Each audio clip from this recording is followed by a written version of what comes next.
Assalamu alaikum wa rahmatullahi wa barakatuhu.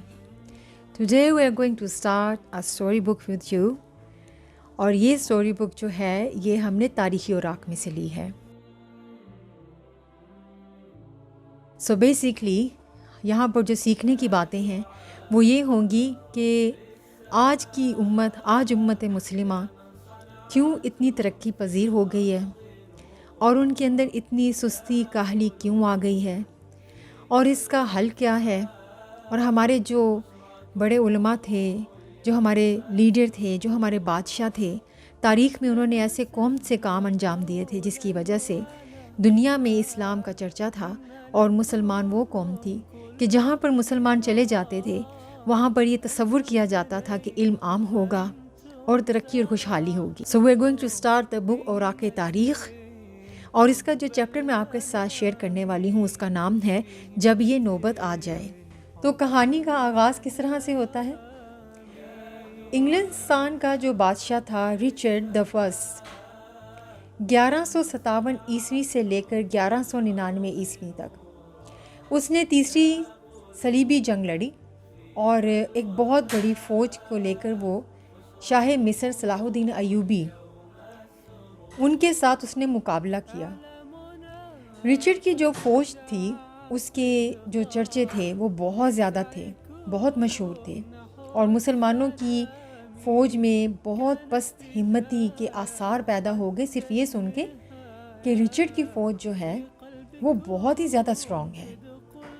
اس بات سے مسلمان گھبرا تو گئے، لیکن صلاح الدین ایوبی جو کہ ایسے لیڈر تھے جن کے واقعات ہم آج بھی پڑھتے ہیں اور ہم خواہش رکھتے ہیں کہ اللہ تعالیٰ ہمیں ایسے لیڈر دوبارہ نصیب کرے. وہ بہت ہی زیادہ عقل مند ذہین انسان تھے. کیا کیا انہوں نے کہ اپنے 2 خاص جاسوس طلب کیے اور ان کو حکم دیا کہ جا کر رچرڈ کی فوج کا اندازہ لگا کر آئیں کہ ایسی کون سی خاص بات ان میں ہے جس کی وجہ سے ان کی ہیبت سب پہ چھائی ہوئی ہے. تو ایک رات اور ایک دن ان جاسوسوں نے جا کر عیسائی فوجیوں کا جائزہ لیا. اب واپس آ کر انہوں نے کیا بتایا، کہنے لگے صلاح الدین ایوبی کو کہ ہم نے عیسائی لشکر کے خیموں میں جا کر دیکھا اور وہاں پر 2 باتیں بہت خاص تھیں. ایک تو یہ تھی کہ جو رچرڈ کی فوج ہے وہ شراب میں اور رنگ رلیوں میں بہت مست ہے، اسی میں مشغول ہوئی ہے. اور دوسرا جو ہے گروپ ان کا وہ علماء کرام کا ہے اور ان کی آپس میں بہت زیادہ بحث و مباحثہ چل رہا ہے مذہبی مقاصد کے اوپر. اور ان کا ٹاپک کیا تھا ان دنوں میں علماء کرام کا کہ عیسیٰ علیہ السلام کا پیشاب یا پخانہ پاک تھا یا ناپاک تھا. اب آپ دیکھیں کس بات پہ وہ بحث کر رہے تھے.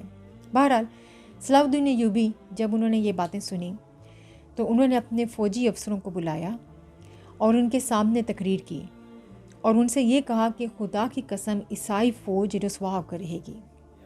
کیوں؟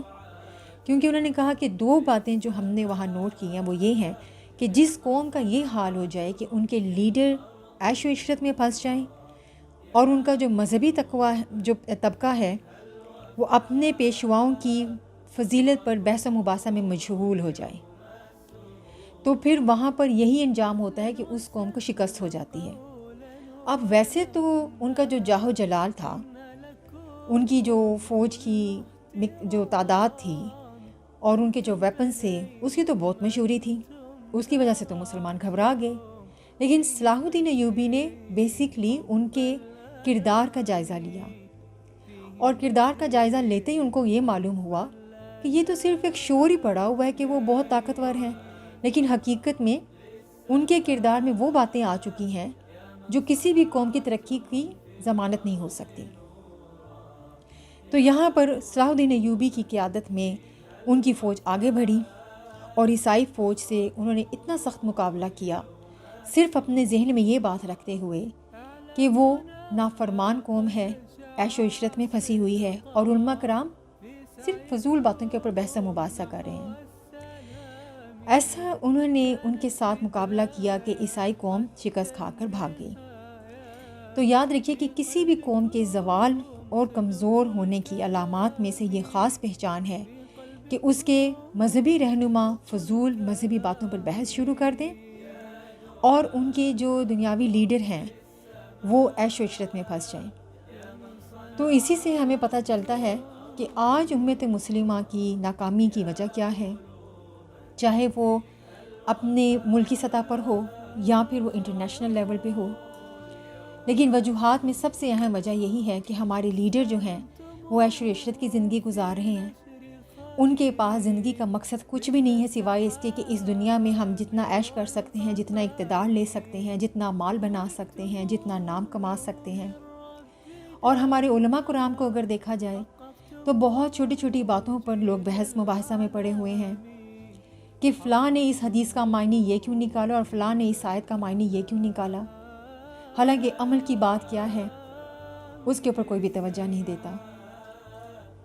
تو یہ ساری باتیں شیئر کرنے کا مقصد جو ہے وہ یہ ہے کہ ہم اس کے اوپر غور و فکر کریں، اپنے کردار کا جائزہ لیں اور ہم کوشش کریں کہ ہم اپنے آپ کو بدلیں، اپنی اس سوچ سے نکلیں اور اللہ تعالیٰ سے دعا کرتے ہیں کہ اللہ ہماری اور امت مسلمہ کی رہنمائی فرمائے۔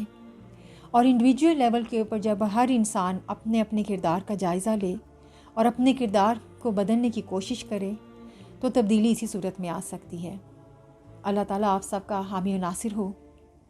اللہ سے دعا کے ساتھ آپ سب سے اجازت۔ السلام علیکم ورحمۃ اللہ وبرکاتہ۔